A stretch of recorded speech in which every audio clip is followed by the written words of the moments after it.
जरा उसमें फिर और क्वेश्चंस के आंसर दीजिएगा। Question number 21।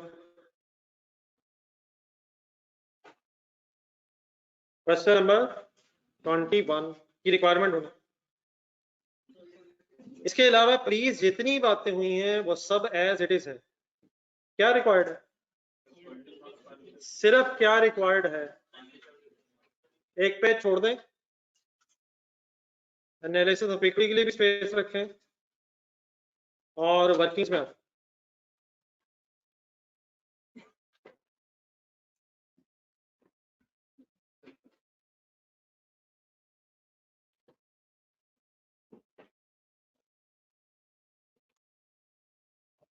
ये फर्स्ट लाइन पढ़े। Following are the statement of financial position as at 30th June 14। Full concentrate करने का रुपीज इन 1000, कंपनी के नाम MN, non current assets, property plant equipment, investment, current assets, inventories, debtors, cash and bank, equity and liabilities, share capital nominal value 10 rupees, share premium, retained earnings, revaluation surplus। ये revaluation surplus आपको कहाँ नजर आया है? ये separate है या consolidated है? क्या कोई रिवैल्यूएशन मॉडल अडॉप्ट हुआ होगा? हो सकता है सेपरेट बुक्स में। किस स्टैंडर्ड के मुताबिक? 516। ये फर्स्ट टाइम आया सेपरेट में, अभी आपने फर्स्ट टाइम देखा है। किस स्टैंडर्ड के मुताबिक ये होगा? कंसोलिडेशन हो गई है, कंसोलिडेशन हो गई है, सेपरेट फाइनेंशियल स्टेटमेंट्स है। IAS 16 में रिवैल्यूएशन मॉडल अडॉप्ट किया जा सकता है। नॉन करंट लायबिलिटीज, डिबेंचर्स क्या चीज है? Long term loan. Current liabilities, creditors and other liabilities. Following additional information. 1 जनवरी 12 गिन के सही बताएं कितना अर्सा पहले? कंसोलिडेशन डेट किस डेट पे? 30 जून 14 है। 14 है। कौन कौन से साल पूरे हो रहे हैं? 12, 13 और हाफ 14 है, 2.5 years। M acquired 1.6 million shares of N at a price of 23 per share। N में जाएं, N का शेयर कैपिटल बताएं, प्लीज बताएं।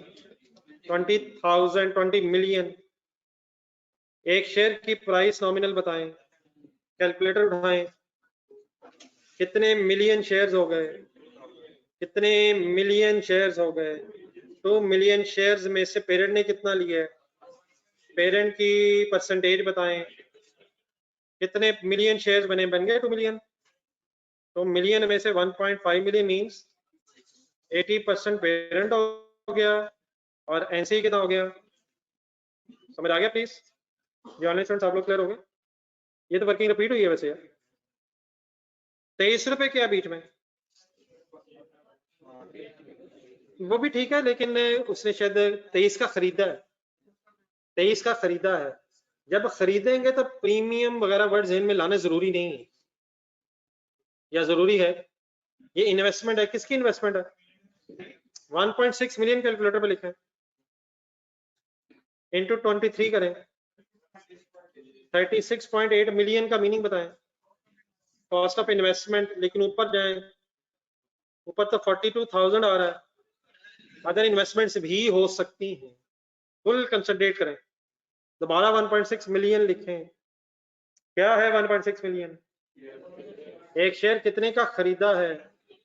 Is equal to 36.8 million means 36,800। कुछ और इन्वेस्टमेंट्स भी हो सकती हैं। 1 year later हिम्मत also purchase 1/4 of the debentures of N at face value। Face value का मतलब नॉमिनल वैल्यू। इसको भी खरीदा है। पेरेंट सब्सिडी का रिलेशनशिप 1 जनवरी को बना है या साल बाद बना है? और डिबेंचर खरीदेंगे तो बनेगा यार।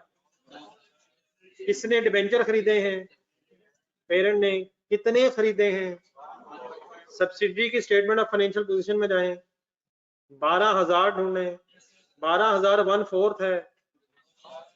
12,000 क्या है? सब्सिडी के टोटल डिबेंचर्स में से पेरेंट ने कितने खरीदे हैं? कितने? 3,000 कितने के खरीदे हैं?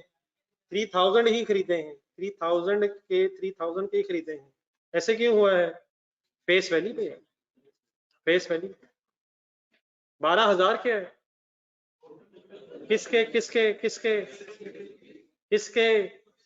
पेरेंट ने कितने खरीदे हैं? 1/4 मीन्स 25% नहीं बनता, कैलकुलेटर कर लो जी सर। 14 में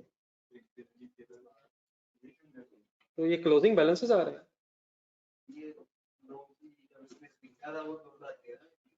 तो 2013 में डिवेंचर्स कितने थे? 2013 में डिवेंचर्स कितने थे?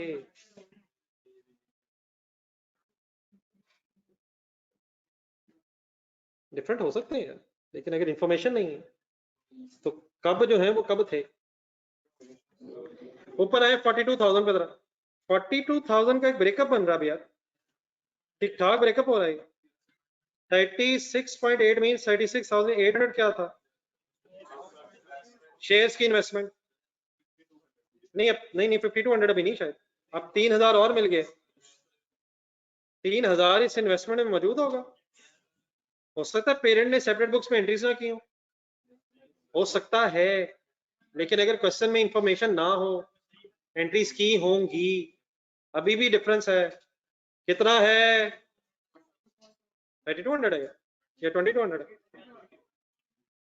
36,800 क्या है? ये कब कटेगा?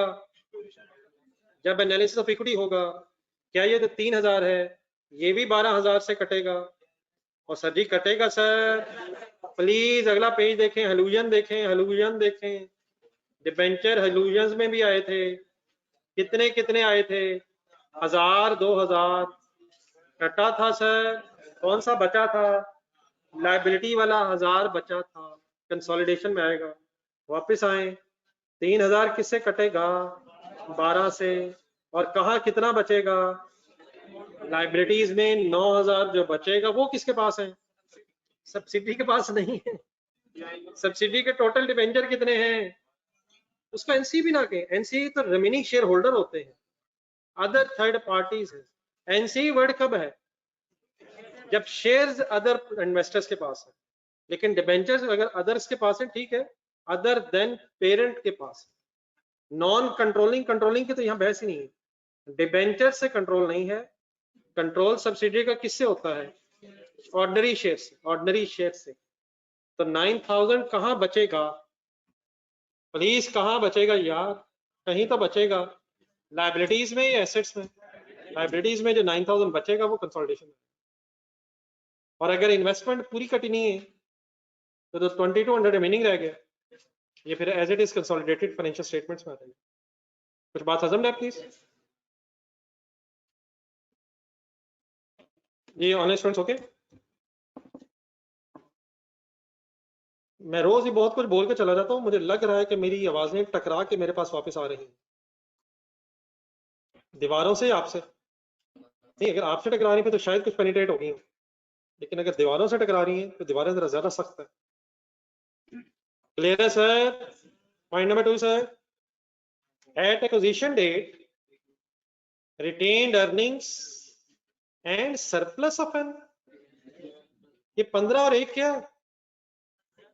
नहीं वो तो ठीक है, ये क्या है? प्री एक्विजिशन रिटेन्ड अर्निंग्स और pre acquisition revaluation surplus. Pre acquisition ये 1 मिलियन कब है? स्टेटमेंट ऑफ फाइनेंशियल पोजीशन देखें, अब कितना नजर आ रहा है सरप्लस? 8 ना कह दीजिएगा। 8 यकीनन है किसका? ये बहस किसकी हुई है? 5 का एक ब्रेकअप बनेगा उसी तरह जिस तरह रिटेन्ड अर्निंग्स का होता है। 1 4 1 क्या है और बाकी 4 क्या है? Post acquisition. प्री वाला एनालिसिस ऑफ इक्विटी में जाएगा और पोस्ट एक्विजिशन वाला सिंस एक्विजिशन में आएगा। अभी तक जितने हमने क्वेश्चंस किए थे उनमें रिवैल्यूएशन सरप्लस सब्सिडी में ना होने का मतलब था कि कॉस्ट मॉडल यूज हो रहे थे, लेकिन क्या रिवैल्यूएशन मॉडल अडॉप्ट हो सकता है?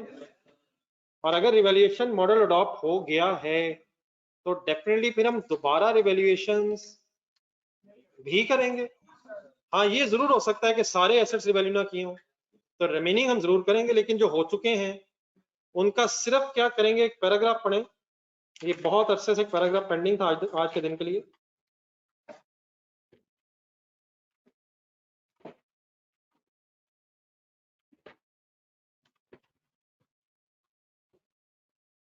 पेज नंबर ढूंढे जहाँ फेयर वैल्यू एडजस्टमेंट्स आई थी पहली दफा, पेज नंबर 145।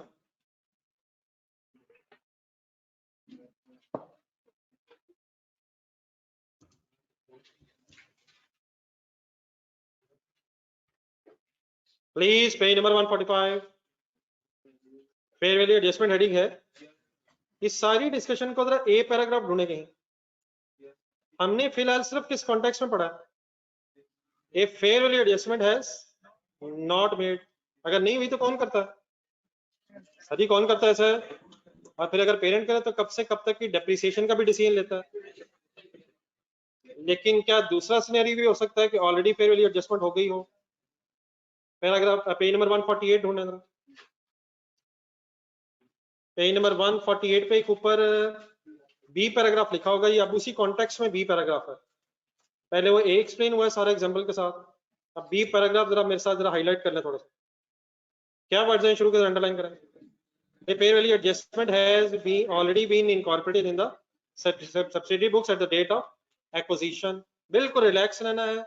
अगर सब्सिडी ने ऑलरेडी फेयर वैल्यू एडजस्टमेंट कर ली है तो हमारा काम बिल्कुल सिंपल उसी तरह हो जाएगा जिस तरह रिटेन्ड अर्निंग्स होती हैं। पहले मेरी बात जरा सुन लें। रिटेन्ड अर्निंग्स का क्या होता है? प्री और पोस्ट में डिवाइड होता है। तो अगर सरप्लस ऑलरेडी सब्सिडी की बुक्स में है तो सिंपली प्री और पोस्ट में अपने पास डिवाइड करना है। प्री वाला हिस्सा कहाँ जाएगा? एनालिसिस ऑफ इक्विटी में। और पोस्ट एक्विजिशन वाला सेंस वाली वर्किंग में, इट मींस रिटेन्ड अर्निंग्स का भी चेंज आ रहा होगा और सरप्लस का भी चेंज आ रहा होगा। तो एक से ज्यादा हेड्स पॉसिबल हैं, ये पूरी इक्विटी में चेंज लेना होता है। ठीक है, 12 सेंटेंस पूरा पढ़ना। Then pre acquisition surplus should be taken in the calculation of goodwill और गेन ऑन परचेज। ठीक है, any post acquisition surplus will be distributed just like post acquisition retained earnings between between between between between. और साथ question number 1 का reference इसीलिए लिखा हुआ है, 21 क्वेश्चन नंबर 21 में फाइनली ये डिस्कस हुआ। तो दोबारा कभी नजर पड़े तो अब इस पैराग्राफ को भी देखना चाहिए।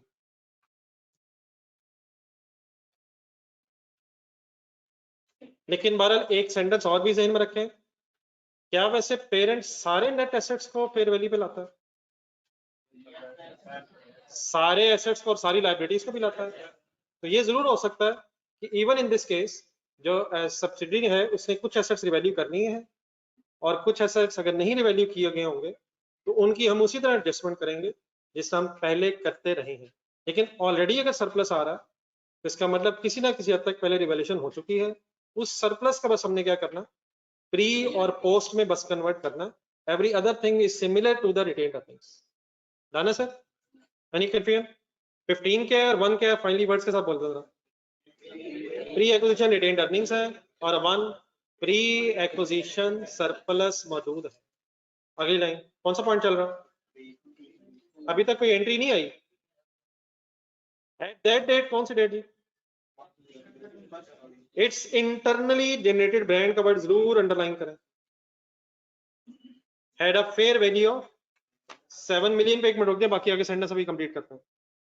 किसकी इंटरनली जनरेटेड ब्रांड की बात हुई है? इसकी कैरिंग अमाउंट पता है?